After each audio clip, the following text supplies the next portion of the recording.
If you and I were somehow able to create a time machine and travel back to perhaps the mid 1980s or even the early 90s, and take with us a copy of the headlines from all of the mainstream media from April 1st, 2024, even the most liberal, open-minded producers, TV or movie, of that day would fall out of their chair laughing at the ludicrous nature, the outlandish nature of what they were reading. They wouldn't even consider making a movie about it, much less a documentary as if it were the truth. Make no mistake. In 2024, winning the battlefield of the mind is the only thing people need to worry about. Everything else will take care of itself, because right now, we are living in the days of Noah. The Bible says in Luke, as it was in the days of Noah, so it will be in the days of the Son of Man. I don't think they were necessarily referencing at that time the violence and the immorality. I think what they were referencing is just the absolute loss of logical, critical thinking skills. For example, 31 March, everybody goes nuts because President Biden declared it International Transgender Day of Visibility on the same day that is Easter, allegedly a Christian holiday. Well, now apparently he has retracted and said that, no, I didn't do that, even though there's video of him doing it. He's now said that, no, that's not what I'm doing. But one thing I wanted to actually ask my audience, because I promised to make a video over at Patreon talking about this, was if this is true about the whole trans thing, where you can decide one day you're one gender and next day you're another gender, and then third day you can be even a third one. If that's all something that you have the ability to do, let's put this to the test. You see, sometimes the liberals' left hand doesn't know what their right hand is doing. How many of you remember the series The Big Bang Theory? Is by far the most popular series when it was on for 10, 12 years. What if you took all of the characters' genders and flipped them around? Penny, instead of being the hot blonde waitress from Nebraska, will make her a guy, and he's this muscled up young stud from Nebraska trying to be an actor. And maybe he's got a job working as a cook at the Cheesecake Factory, but he's surrounded by all of these non-traditional females who have in the past, in their histories, been made fun of and ridiculed and bullied for either their body type or their perceived level of intelligence or the way they dress, whatever the reason. Would a male behaving around these females be as entertaining or be allowed to get away with all of the things that Penny did in the original series? Now, this is a really great mental exercise, because what it shows you is clearly not. It wouldn't have made it one season. I don't even think it would have made it to TV, because there would have been such an outcry for how unbelievably misogynistic it was.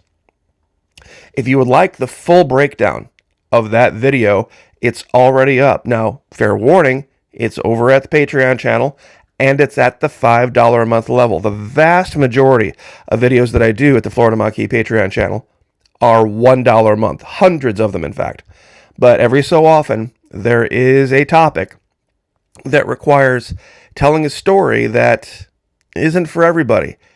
It's got imagery that I think a lot of people might take issue with. That's fine. That's why I've reserved it. If you want to see that video, once again, whether you're at the $1 level or the $5 level, it's fully refundable. First 90 days, no questions asked, no matter what you pledge. So, would love to have you over there, partnering with Vimeo, taking the gloves off. We can tell stories like that. We can't tell them here anymore. We used to be able to in the 80s and 90s, but not now. I think it's a great example, because it brings to light and magnifies the idea that when things finally do let go, when the power finally goes out, when the financial collapse hits, whatever it is, the biggest problem, I think a lot of survivalists and a lot of the end of the world types, the biggest problem is going to be between their ears. Because a lot of folks think, well, gosh, there's going to be these hordes of zombies. Yeah, that's true, but these people in the movies are represented as just being these shambling, fairly harmless groups until you cross their path. That's not going to be the case. There are going to be armies of mentally ill people, armies of them, legions of them, everywhere.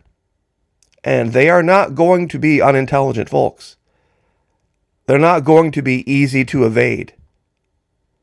You see, for better or for worse, our ancestors had it right. They realized that no matter what you did, no matter how good you made society, there were always going to be the mentally ill, the mentally unstable, and that something had to be done with them.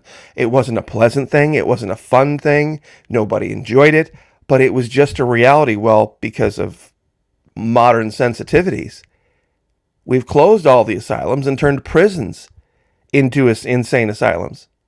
And when everything falls apart, make no mistake, they will open the doors. And it won't matter. That's why I've used images like this. Maybe a day where you can go out and just be a beggar would be a good day and not have to worry about being accosted or anything else you might have to do to feed the family. This is what I think is really going on in the heads of those in Washington, D.C. I don't think they're ever worried about right-wing people or people who don't vote Democrat.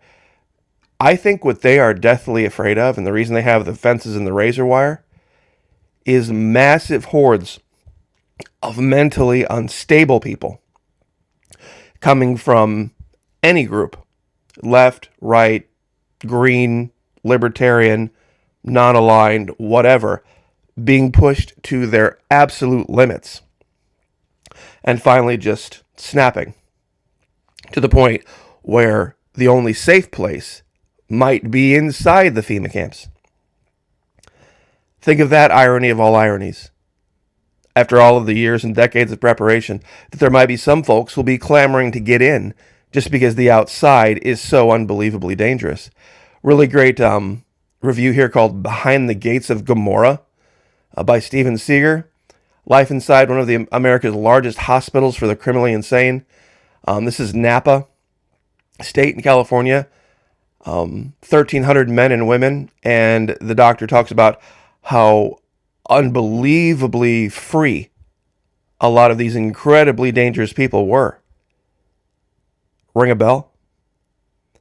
A lot of people pointed this out. They looked at this guy and they saw different features in the eyes and in the mouth and in the canter of the way that he spoke, that this guy is very likely a former mental patient. This guy talking about how to go and break into houses and all this stuff, that this guy's not right. But if you click through the headlines, it's insane. It's literally a whole bunch of insane people trying to make entertainment out of something that is just too unbelievable to even relate in words. Even our own governor called this out here in Florida. And when you look at this, what you need to just to buy a home in each state, all the different things going on simultaneously, it's just bizarro world. It truly is. And that's the state of things, April 1, 2024. And what I have dedicated the Patreon channel to over the last 2 to 3 years is doing things to maintain your own rational state of mind. Because when you're surrounded by crazy people, the rational people will be labeled as the oddballs. When you're surrounded by folks who are all suffering from the same mental dysphoria, that are all absolutely batshit, you know what, crazy, you, as a rational, sane person, are going to be labeled as the misfit. You're going to be the one they're going to say needs to be locked up. Who was the writer of the Harry Potter novels? The woman over in England. I can't remember her name right now. But they've threatened with locking her up. And she said, fine, arrest me. I'm not playing. I'm not. They've called her all sorts of thisophobe and thatophobe and this otherophobe, and because of her stance on the whole trans thing. I wish I could remember her name right now, but she just basically came out and said, "Look, then lock me up. Come arrest me and lock me up, but you're not going to convince me I'm the crazy one." And this to me explains a lot more about the Ark, about the giant boat, about all the animals, about having to lock people, the remaining rational, sane people in the world away, and then just start anew.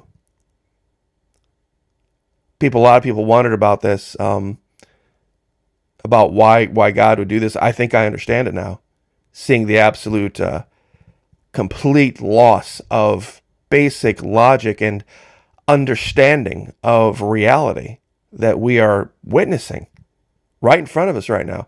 Man says something, 2 days later he didn't say it. A man says something, and then 2 days later he said he didn't say it. And he's the president of the United States. But go back and watch. Go back and watch. Better yet, join us at the Patreon channel first. Join us at the Patreon channel, and then go back and watch The Big Bang Theory, and flip everything around and see if you can identify where they tripped up, where they messed up, where they goofed. I'll leave it there. God bless. Pray for each other. Pray for me. I'll pray for you. Lift each other up. Like, share, subscribe. We'll see you guys next time.